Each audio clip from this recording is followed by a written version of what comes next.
Hello and welcome to another evening of frank conversation here on Hard Copy. I'm Maupe Ogun Yusuf.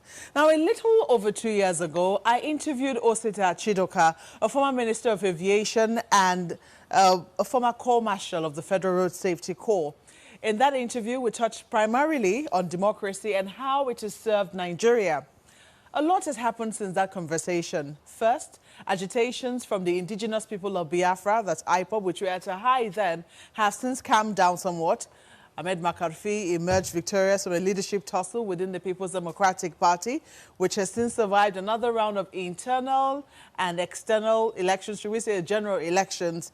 And of course, elections in Anambra State, which Mr. Chidoka contested in, have long been concluded, and the winner perhaps rounding off his second year in office. The point is, a lot has happened since we last had that interview. Now, only 2 days ago, the Supreme Court gave its judgment in favor of President Muhammadu Buhari, who was the presidential candidate of the All Progressives Congress in the just concluded 2019 elections, against former Vice President Alhaji Atiku Abubakar of the People's Democratic Party, which was a fiercely contested matter. Now, Mr. Osita Chidoka, who is my guest tonight, was the star witness in the petition hearing.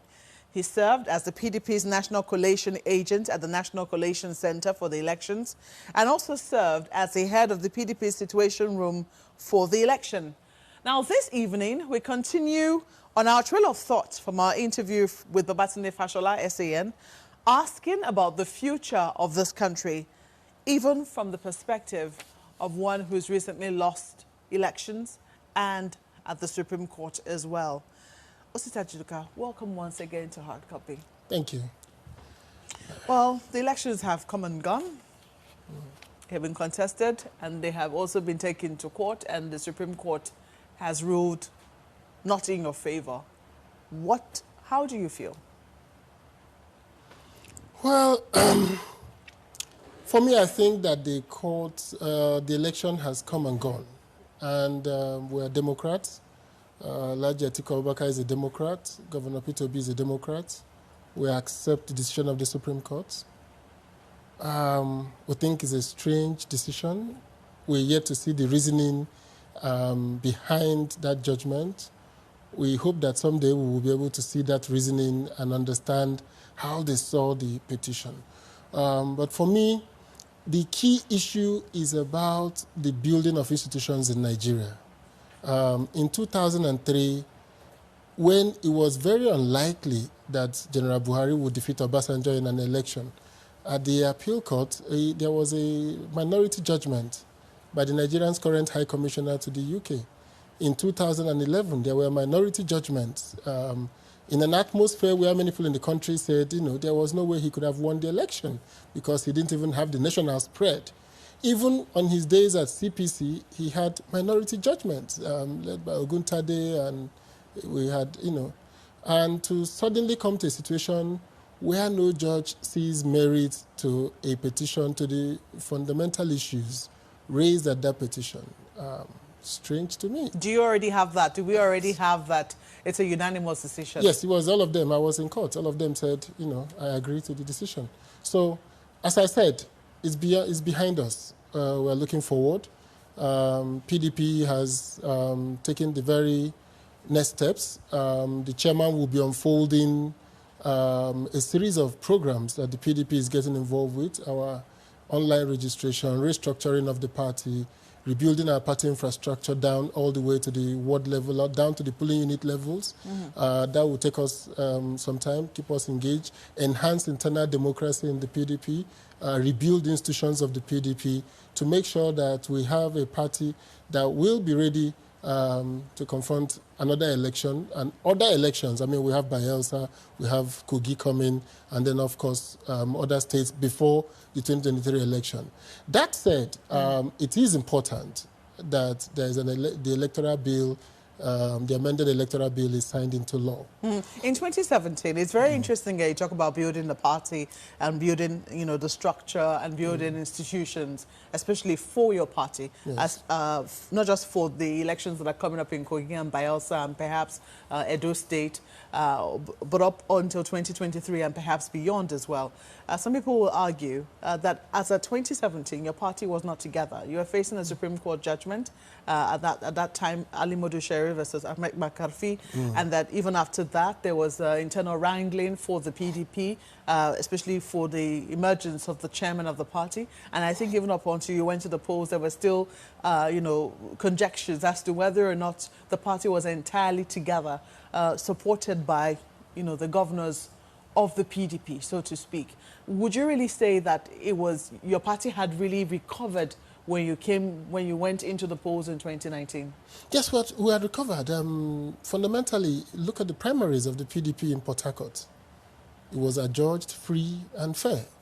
All the candidates, all the aspirants who participated went and shook hands with the winner. Nobody went to court against it. Nobody said it was complained. a fair company. It wasn't. As at the time we were in Port Harcourt, nobody was sure how it was going to turn out. But it was certain that the party had. I mean, look at the primaries in Kogi, the primaries in... The PDP is now beginning to understand the importance of building its own internal party organs. And you can see that it is something that ultimately will lead to the party becoming a reference point as we go to the 2023 elections and further elections down the line. Just quickly, let me take you up on this one. You talked about how, you know, none of the judges saw any, because I think what we've heard so far is that there's no merit in the case. Yes. If all the judges are saying that, shouldn't we wait and see precisely why they say that perhaps something was wrong with the filing, maybe something was wrong with the stance, perhaps. That's why I say we're waiting. I found it strange because the cases raised issues that were, you know, serious and of serious nature, fundamental nature, that even if it is in favor of the president, it needed to be dealt with in a manner that was not, it was very cavalierly dismissed. And you had judges on that, well, I will not say you, but there were judges on that panel which the PDP respected. I mean, there are judges on the panel. I don't know, you know, what's going on with people and conjectures around judges these days. Yes. But it would seem that there were people on the panel whom you had a lot of confidence in. For instance, Justice Rhodes-Viver, for instance, whom a lot of people, you know, have held up as an example, a prime example. If judges of that caliber say that there is no merit in the case, shouldn't you say, perhaps indeed there was something wrong here? Well, I think that Justice Rhodes-Viver sat on the matter of Osun State, where on a mere technicality, they dismissed a case that something that they have always said in the Supreme Court, that you can't on mere technicality refuse to look into the merits of a case. But on a simple technicality of a judge not sitting on one of the days of the sitting and therefore reading the judgment and that was it. So I don't want to go into the individual justices of the Supreme Court. I have utmost respect for them. They've come a long way in serving the country. Patriotism is not a matter of because you agree with me or disagree with me tomorrow. I think that nobody loves Nigeria less than any other Nigerian. Nobody should claim superiority, moral superiority over the other. But I think that when we hear their reasoning and their stance, then we can comment on it. For now, I think it's done and gone. Well, so you have said you've moved on. Yes. Did you move on before the elections judgment? Or you moved on after the judgment? After the judgment. Did you really think that there was going to be something? It's all part of the electoral process. It was going to be against the norm, so to speak, because some people will say we've never seen it happen. Even in most elections around the world, it's very rare that a presidential candidate will lose or that presidential elections will be upturned. We've only seen it once in Kenya, on the continent. So there's once. There could be twice. Indeed, there could be. But I mean, when yeah. you look at what's been happening around perhaps the continent or the world, did you really think that this was going to be different? Yes, I mean, there was a point in going to court if you didn't think there was going to be an outcome. Okay. The point that we went to court was that we thought there was serious issues for the court to consider. Okay. And if they said they didn't see any merit in it, it doesn't deviate from the fact that we have serious issues that they thought they should consider. I mean, don't forget that just recently, the case of the Central Park 5, the young boys at the Central Park, that was sentenced by a judge, sent to prison, spent 13 years in prison, some of them, only to come out and find out, somebody came out and said, actually, they didn't do it. I did it. And when they checked the DNA test, everything they found out to be true. So the fact that a judgment was given is not the fact that it is right. The fact that the legality sometimes is not about what is right. It's about power. So when people say a court said this, I say, well, courts in Hitler's Russia gave judgments against Jews, against intermingling between the races. Is that where you think we are right now? So I'm just saying that judges everywhere in the world, that justice is not about morality. Is that what has been happening even when the PDP was in government? Now, I said when the PDP was in government, I said there were minority judgments. There were judges who felt that, no, these elections was not done properly. So you think this is a little odd? If the judges did not see anything wrong with the number of people that died in Rivers and Delta, the amount of people that were killed in the election, the violence that was unleashed in certain parts of the country, it is just to rein in the politicians. I don't think the Supreme Court owe any party to give judgment one way or the other. But I think they needed to rein in the politicians. I needed for them to say to the politicians, you can't keep violating the rules. If they say that you should use card reader, then you should use card reader. Don't hide under the technicality that the law, the amendment didn't talk about the use of card reader in the law. If INEC had made regulations saying card reader should be used, I thought that the courts, their role in this election was to have reined in the politicians, to say, no, you can't win an election by fire, by force. You have to win it through the democratic process. That way, what will happen is that either way, wherever the judgment went to, the politicians will know that this is not a good behavior. But what they're saying now is that everything that happened in an election that the whole observers, the former INEC chairman, the international observers have said was less than 2015, that we have rolled back the gains of 2015 in 2019. That's the view of most of the international observers. And our Supreme Court and our courts didn't see the need to use the opportunity to say to the politicians, hell no, you can't keep doing this. Well, we wait to see what their reasons are. I mean, we can only speculate. We wait until eventually they release the reasons behind their judgment. But let's talk about this, because some people say Nigerians have since moved on. What they want is good governance, regardless of the party in power. The question is, have politicians over the years, whether or not they win or lose elections, have they put into the people the fact that this is a democracy? There will be a winner, there will be a loser. That's the idea behind elections, and that for good or for bad, what we should actually hope is that the will of the people will prevail. What are your thoughts on this, especially when you look at the reactions of politicians in the fallout of the Supreme Court judgment? Well, I don't think that the fallout suggests that people don't want democracy or don't believe in the democratic norm. I think the fallout is a natural reaction, and it's people are reacting to the facts before them. But I must say that Nigerians have also begun to internalize democracy. In Anambra State, we finished our elections in 2017. The governor won the election. Nobody went to court. We didn't challenge the election. It's happened in many states. Jonathan didn't challenge his own election. So we had come to the point that there are winners and losers in an election. We are just saying that every election should be an improvement on the past elections, so that the process of elections, the killings, the maimings, the manipulations should be reducing by every election. I was just asking you what you would say to a 9-year-old, who is observing what is going on in the country today and is wondering what the future of the country holds for him. Nigeria will be turning 60 in less than a year. I think we turn 59 October 1 this year. And for a lot of young people, a lot of children, I'm sure they're wondering what the contest is about. You have been through not just military dictatorships, you've also seen the first time there was a democracy, and now we've been in our longest stint of democracy. What would you be saying to that 9-year-old observing and wondering what the future of Nigeria will be with the current situation? Well, it will be tough to talk to the child today in Nigeria and to explain to that child what is going on in Nigeria, because I would not like to damage a child's view of the future. But one of the things I will tell anybody, and maybe the aunties of the young kid listening to me, will be that in the year 2020, those born in 1960 will become 60 years old. Indeed. They will be retiring from the civil service.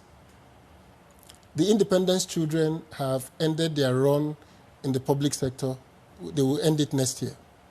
And this Nigeria Is this the Nigeria that was the hope and aspirations of 1960? Is that what they will be handing over to the next generation who are taking over from them in the civil service? Many of them are barely making it to becoming directors. Many of them do not know what it means to compete. Many of them do not know what it means to move by merit. That child that is 9 years old today, the question the child will be asking is, if the child has great talent, great potentials, will Nigeria make it possible for him to unfold that potential? My answer is I doubt that very much. If the child goes to a public school, he will be denied of quality education. But if the child goes to... In spite of all that we have seen, in spite of it, yes, we still see a lot of talents emerging. In spite of all that we see around, say, even the entertainment sector, we've had a very thriving entertainment sector. Young people coming out, showing off their talents. Talents that we would not have recognized, say, some 30 years ago, now have the opportunity to shine and grow and even be exported internationally. What is driving that talent growth is technology. What is driving it is young children sitting down in Korea, sitting down in China, coming up with codes and coming up with equipment that is making it possible for us to have something to export. What is happening is that 60 years after our independence, we cannot export groundnuts out of Nigeria. 60 years out of our independence, we do not have, our educational system is on the verge of collapse. So, but there is hope for Nigeria, if that is what you want to hear. That is not what I want to hear. Yes. That is what I'm hoping that you believe in what you're actually saying. No, that's what you want to hear, because what is at stake is that we must tell ourselves the truth. We are constraining our capacity for that growth tomorrow. No country thrives when only a minority are exhibiting talent. A country thrives when the bulk of the middle people are capable of discharging simple tasks. So what you're going to be looking at every point in time is not the outliers. It's not those who are on the upper echelon of society. It's not the very talented people. It is the majority, the people that will be in our police, the people that will be in our army, the people that will be in our navy, the people that will be in our civil service. Are they going to come back from Harvard University and join customs? The answer is no. Are they going to come back from London School of Economics and join immigration? The answer is no. They are going to come from, the schools here. That's where the majority is going to come from. Some people will argue that, it would seem that as at the time you were born, and I have to go back there, it would seem that the future of Nigeria was perhaps a lot more bleak than what we see today. Then we just came out of a civil war, a fratricidal civil war. Yes. There was still a lot of rebuilding to be done. Wars that we perhaps have not recovered from, because we still see every now and again throes of it coming up. People, let's say, excavating scars that have not really properly healed. They would argue that then the country was perhaps a lot more divided. Yet we have made it through how many more years since that war? And, perhaps we'll make it through much more. Not because we have done anything wonderful, but in spite of it. Not, hell no. The truth of the matter is that immediately after the war, Nigeria was at its finest. We took our deliberate decisions to build back a nation. That was the Nigeria that went ahead to say, no victor, no vanquished. That was the Nigeria that started the 3 hours of rehabilitation and reconstruction. That was the Nigeria that introduced the National Youth Service Corps, that took Nigerians from their various communities to where they have never been to go and experience other cultures in building a nation. That was the Nigeria that built federal government colleges and made it a merit-based college, that people wrote exams from the nooks and crannies of Nigeria, and they met in Sokoto, they met in Enugu. I mean, you talked about the former PDP chairman, the former governor of Kaduna State. He went to Federal Government College Enugu. You talk about Governor Donald Duke. He went to Federal Government College Sokoto. Which children today are going to Federal Government colleges outside their state of origin? It was that Nigeria that did the universal basic education and said to everybody, you must go to school. It was that Nigeria that built the highways that we are talking about today, the Enugu-Onitsha Expressway, the Enugu-Port Harcourt, Abuja-Kaduna, Lagos-Ibadan Expressway. That Nigeria was a Nigeria that said to everybody, we can all be one. And in the same Nigeria, 9 years after the Civil War, one of the people that fought in that Civil War, Alex Ekweme, became the Vice President of Nigeria. So we overcame our problems. We made a deliberate effort to manage our diversity. I have Managing our diversity is number one. I'm listening to you, and I'm wondering whether it's, I think you're writing a Well, I can't quite remember the details of that write-up, but oftentimes when you speak to people, they will say we abandoned the 3 hours, that we did not exactly, the 3 hours were mostly in words, not in action. They talk about reconstruction not being something that truly happened in the Southeast. If indeed these things happened, why do we still have agitations then? Why is it that we still seem to be very sore? The question of how it was implemented is a different matter, and I'll tell you why it's a different matter. As at the time before we went to war, the eastern region was the region with the least amount of money from the federally distributed revenue, because the West exported cocoa, the North had their groundnuts, and they were the least in terms of money. But the East was one of the fastest growing economies. By the time we went to the war, by 1965, the oil revenues had come. The Eastern economy had grown that we got almost £100 million in 1965. Now, reverse it to immediately after the war. The federal government had seized all revenues from oil processing states and started a new process of dividing that revenue to states called the federal allocation. That principle that if you see the budget of East Central State in 1970 and see the budget in 1971, there was a quantum leap in the budget. Now, whether people argue about whether the reconstruction worked or didn't work is neither here nor there, in that the major idea is that the federal government saw the need. The first time I spent most of my late primary and early secondary school in Maiduguri, because my uncle went to Maiduguri as a youth corps in 1979.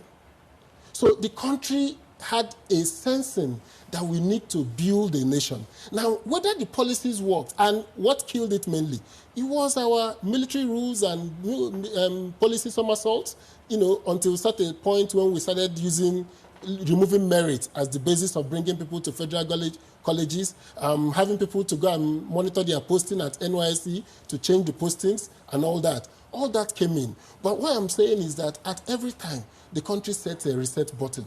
In the 1980s, we were a bleak nation. Babangida took over Nigeria when Nigeria's economy was almost collapsed. What did he do? He pressed a reset button.